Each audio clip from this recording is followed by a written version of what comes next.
My name is Katie and I'm a modern quilter that loves all things sewing. Today I'm going to show you how to make this crossbody bag with a zipper closure. It is actually one of three sizes. This is the medium one that comes within my connection bag pattern. And then here's the larger size, which is probably really good for a laptop, and you can add additional handles onto it if you'd like. So here's the connection bag pattern that I'll be making. It's available in my shop. But today we're just going to be focusing on the smallest of three sizes. So I've gone ahead and cut everything out. I've got my webbing for the strap. I've already cut off a chunk that we'll need later on. I've got my zipper with a zipper pull on it. I've got my hardware that I need. So for this, you'll just need a slider buckle and then also just one D-ring, or it could be just a regular square one, whatever style preference you have.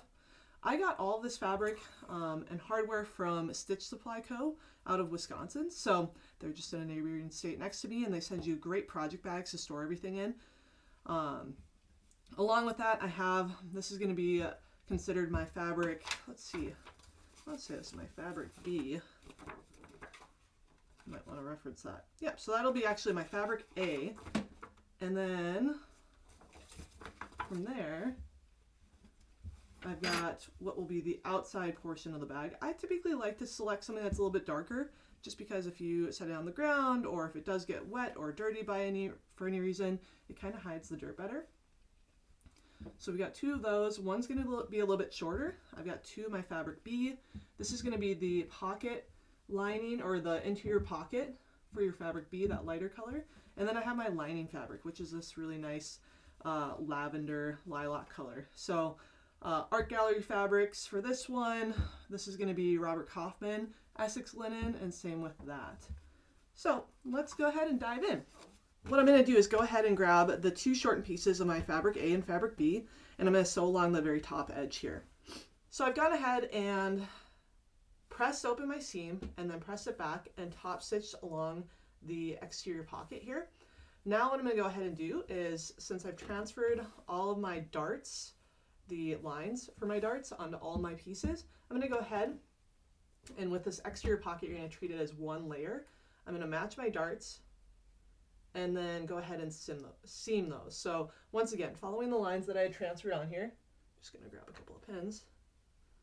I'm going to go ahead and back stitch, and coming in from the larger portion of the dart to the small angle, that's the direction I'm going to go sew in.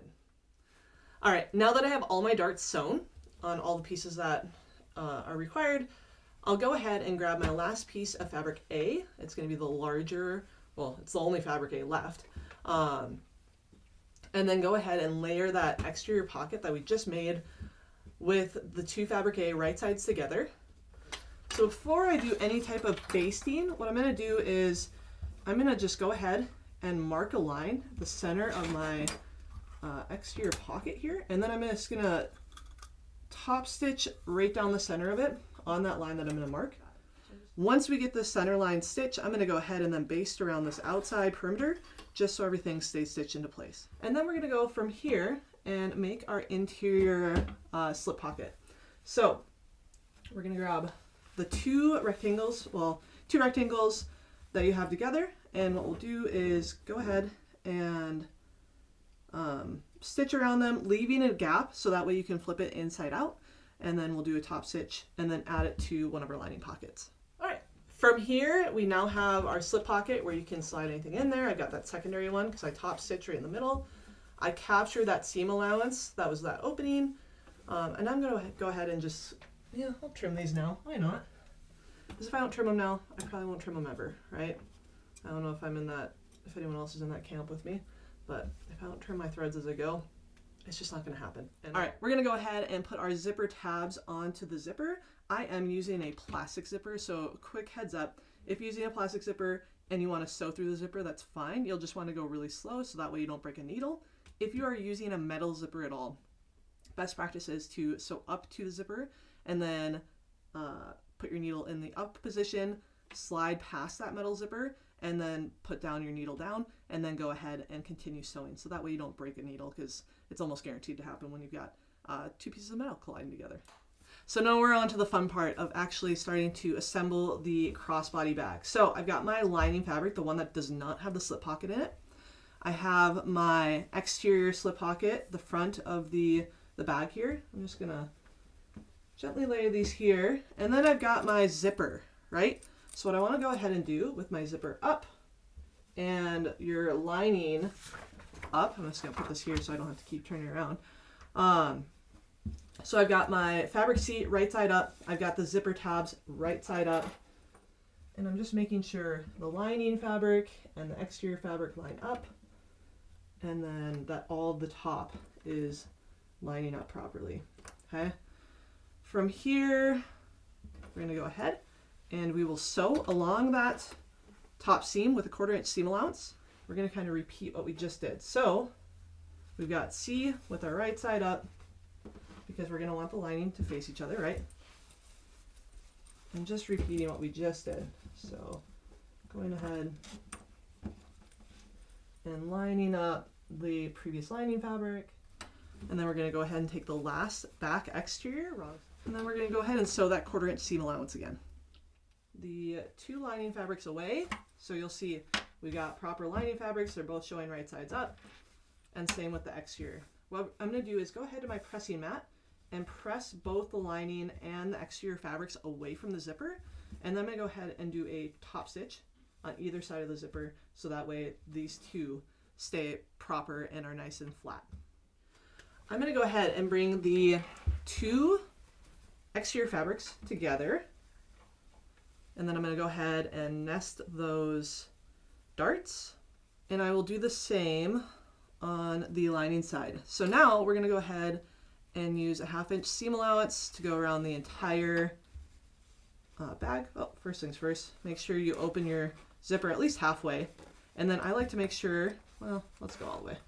I like to make sure my teeth of the zipper are pointing towards the lining. So that way it's gonna be looking nice and finished once we are complete. So I'm just gonna, and then from there I'll go ahead and pin the rest of the lining and the exterior fabrics.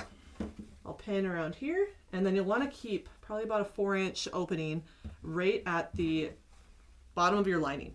That way you can flip this whole thing right side out once we're complete. All right, now that we have everything, we have that 1/2 inch seam allowance all the way around the perimeter of the lining and the exterior. I'm just gonna go ahead and trim these zipper tabs now that I know they're captured in the seam allowance. So I'm gonna go ahead and turn this right side out. You should still have your zipper halfway open at a minimum. I'm gonna go ahead and grab the exterior fabric, get all those out. I'm gonna go ahead and go to my pressing station and press in a 1/4 inch seam allowance, or maybe a 1/2 inch. And then I'm just gonna top stitch this opening that we had. Crossbody is done. Now what we need to do is go ahead and get our straps on, which is gonna be super easy. So just a reminder, this is the front of our crossbody. You've got your little slip pockets here. Really, you could wear it however you want, but from the pictures and what we're gonna do, this is our front, as you got that nice accent piece right there. I'm gonna go ahead and start working off the back here. So we've got 1.5 inch, then I'm coming back 1 inch over it. D-ring is hooked in that 1 inch. I'm just gonna use a couple of my clips. And then what I'll do is I'll attach this little chunk here to, I need to open this up, to right to the side of my zipper tab. Right side, so I like this side is the side I want. I'm gonna go ahead and thread that through my buckle. So right now, that's what I've got. Right side showing up, the buckle showing here, and then when I sandwich these two together, wrong sides together, it'll just be the crossbar that's in the center there. So I go about 2 inches down. I'm gonna go ahead and back fold about 1 inch or 1/2 inch, whatever you feel comfortable with. And then I'm just gonna sew that down. And this is kind of the important part. You don't wanna have this twisted at all. So right side, and I'm going all the way through. You're gonna want to have wrong side facing up when you go through your D-ring. Okay, so we are straight, there's no twists, and you're gonna cover over that part we just sewed together, covering your seam. Go back through your